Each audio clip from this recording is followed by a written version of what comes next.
30 novembre 2013. Carhaix, Centre-Bretagne.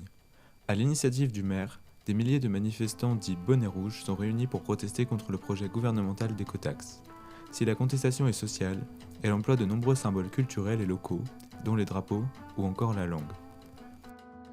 Partie intégrante d'une culture et porteuse d'identité, la langue bretonne est au cœur de combats politiques depuis plusieurs siècles.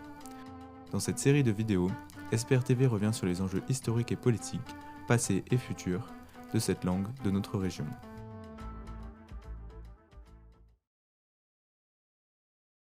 Le breton est arrivé avec la migration des Britons venus de l'île de Bretagne au tout début du Moyen Âge. Cédric Choplin, historien et professeur de langue, Université de Rennes 2. Et donc ils se sont installés là et où ils ont la langue bretonne peu à peu s'est séparée du gallois pour devenir une langue autonome autour de l'an 1000, mettons. Au Moyen-Âge, il va y avoir une littérature de très haut niveau, avec un système de versification très complexe qui va perdurer, et ce jusqu'au XVIe siècle.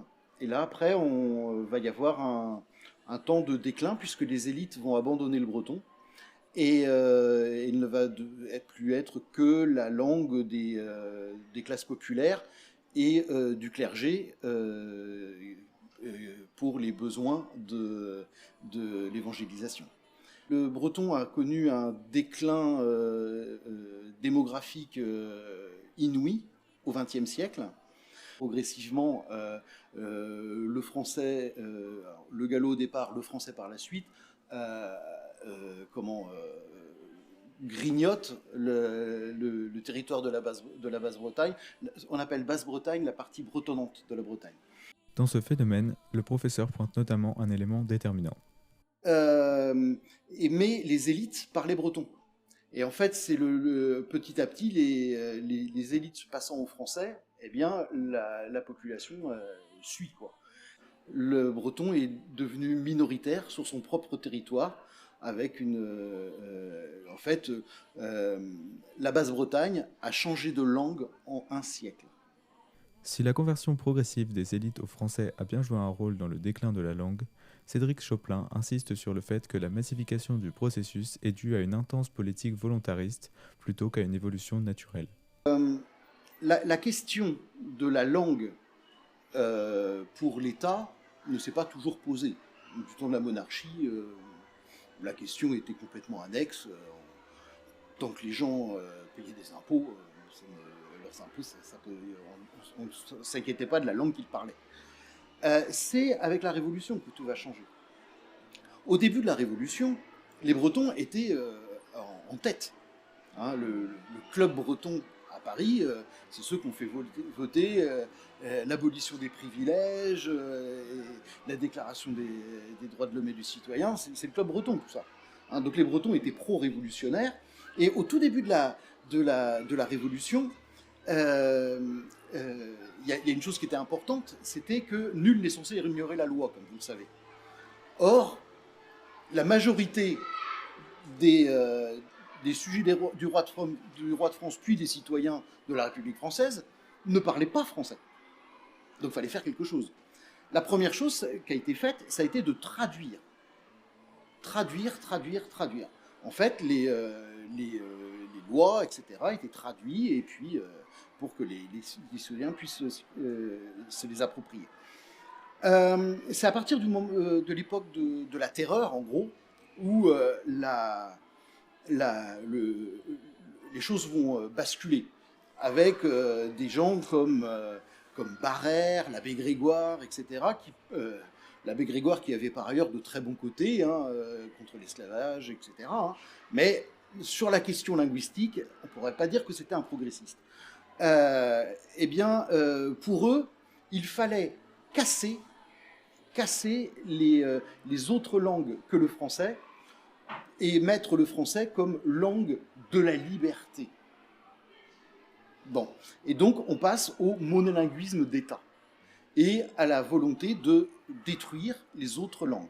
Il faut détruire les idiomes et les patois, disait Barrère. Donc, c'est là que ça va changer. Au XIXe siècle, il y a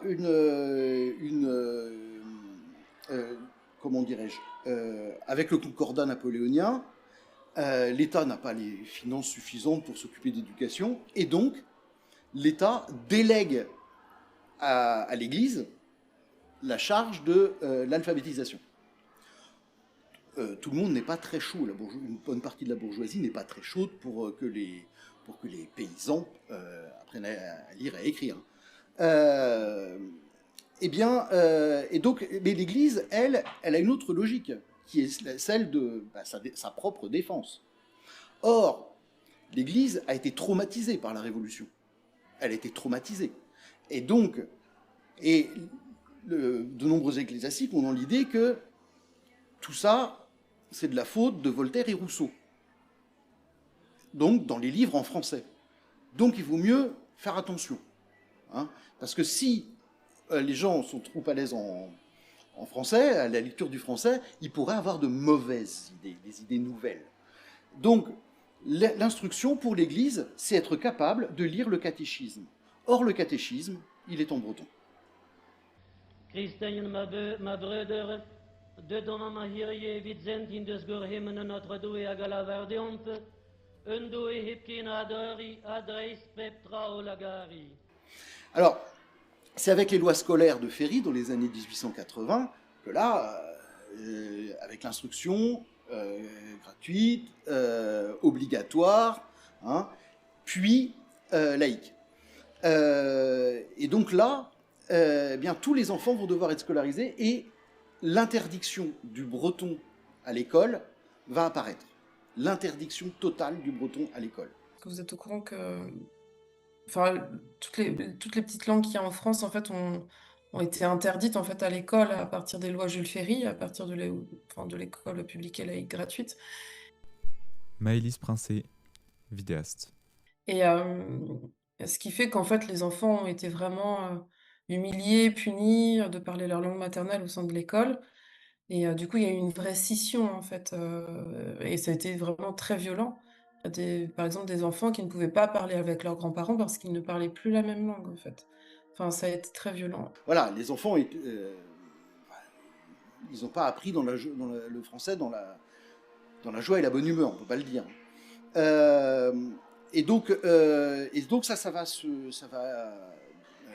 prendre fin 19e, début 20e. À partir de il y a aussi l'effet de la Première Guerre mondiale qui va faire entrer le nationalisme français dans la tête des Bretons. Hein. Et puis, faut quand même se souvenir que la Bretagne, notamment la Basse-Bretagne, elle reste très rurale, avec d'une pauvreté effrayante. Les Bretons émigrent par milliers. Hein, c'est plusieurs milliers de Bretons qui quittent le pays tous les ans pour aller vers Paris ou les grandes villes, surtout Nantes, et puis même beaucoup plus loin, hein, au Canada, aux États-Unis, etc. Donc or, la clé pour l'immigration, c'est de connaître le français. Et donc le français l'acquisition du français passe pour quelque chose de nécessaire. Première chose, alors c'est une clé pour l'immigration, mais aussi pour obtenir des emplois beaucoup moins fatigants et plus rémunérateurs que celui de paysans à l'époque. C'est la clé pour avoir un emploi à la poste, dans la gendarmerie, enfin vous voyez toute cette petite fonction publique, hein, voilà. Et puis à partir du moment où les parents alors là on arrive à l'époque de la Seconde Guerre mondiale, hein, et donc en quelques années, autour des années 1955, en 5 ans, quelque chose comme ça, en 5 ans, les parents changent de langue avec leurs enfants, se mettent à parler français à leurs enfants. Mais la bascule, elle est en quelques années. Alors pourquoi en quelques années? C'est que les derniers monolingues, il y en a de moins en moins, donc dans la famille, donc voilà. Et puis les parents ne veulent pas que leurs enfants vivent à l'école les mauvais traitements qu'ils ont subis eux, les vexations, etc. Ils veulent que les enfants arrivent à l'école en connaissant un peu de français. Depuis la fin du 19e siècle, il y a eu des pétitions, des conseils municipaux, de tout plein de gens pour l'enseignement du breton. À chaque fois, elles ont été ignorées, avec des milliers et des milliers de signatures. Toujours, elles ont été ignorées. Et la première loi pour faire entrer un tout petit peu les langues régionales à l'école, c'est la loi d'Exionne en 1951. Mais pourquoi est-ce qu'à ce moment-là, elle est acceptée? C'est parce que à Paris, se sont rendus compte, oui, ça y est, on sait maintenant, les gens abandonnent les langues. Là, en fait, on fait ça, c'est soins palliatifs. Et donc, à partir de là, la population bretonnante va décliner. Et là, on arrive au bout de course, quoi. C'est-à-dire que, alors, on peut être content, par exemple, quand on regarde les chiffres. Vous savez, les chiffres, on se dit, oui, la moyenne d'âge des Bretonnants a baissé. Donc on peut se dire, oui, c'est parce qu'il y a plein de jeunes. Non, pas tout à fait. C'est que les derniers qui ont été élevés en breton, au début des années 50, à la fin des années 40, ils disparaissent. Et là, on est passé d'un âge moyen qui était, si je ne me trompe pas, en 2018, l'âge moyen des Bretonnants était autour de 70 ans. Et aujourd'hui, il est autour de 60 ans. Donc ça pourrait paraître pour une bonne nouvelle, mais non, mais c'est que là, tous ceux qui ont été encore élevés en breton dans les années 40, ils disparaissent. Aujourd'hui, le breton et la transmission du breton, alors elle revient dans le milieu familial, mais elle est surtout due à l'effort scolaire, puisque nous avons environ 20 000 enfants scolarisés en Bretagne dans les 5 départements. Comme toutes les langues, le breton a des variantes régionales, on appelle traditionnellement des dialectes, mais qui, pendant extrêmement longtemps, n'ont que peu empêché l'intercompréhension, puisque les gens parlaient en breton entre eux, quel que soit leur pays d'origine. Ensuite, j'ai fait un master en fait avec la fac de Rennes en breton, où j'ai écrit un mémoire de recherche sur les différences dialectales entre le côté ouest, donc Puisy, et le côté est, Plumetur de l'île de Groix.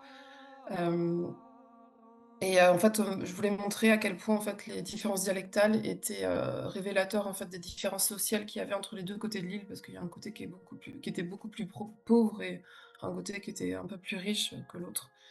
Donc le côté Plumetur, donc est, qui est plus tourné vers l'Orient, en fait le breton, donc le côté le plus riche, en fait le breton était finalement beaucoup plus proche de celui du continent que le breton, en fait, du côté le plus sauvage, du côté de Puisy. En fait, là, les gens avaient vraiment des mots, l'accent était très fort.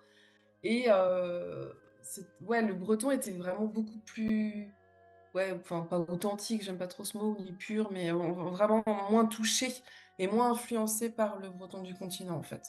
Les gens étaient vraiment plus... ouais. En plus, les gens bougeaient pas beaucoup, ils se mariaient entre eux. Enfin, voilà, de village en village, on se mélangeait pas beaucoup, des deux côtés. Donc.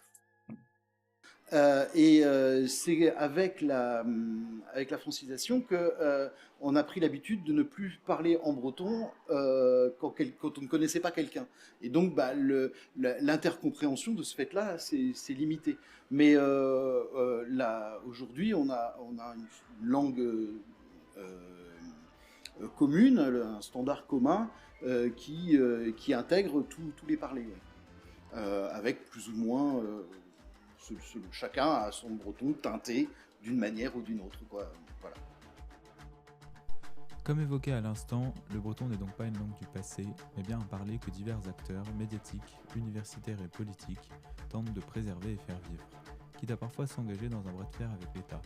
C'est ce que nous verrons dans le prochain épisode.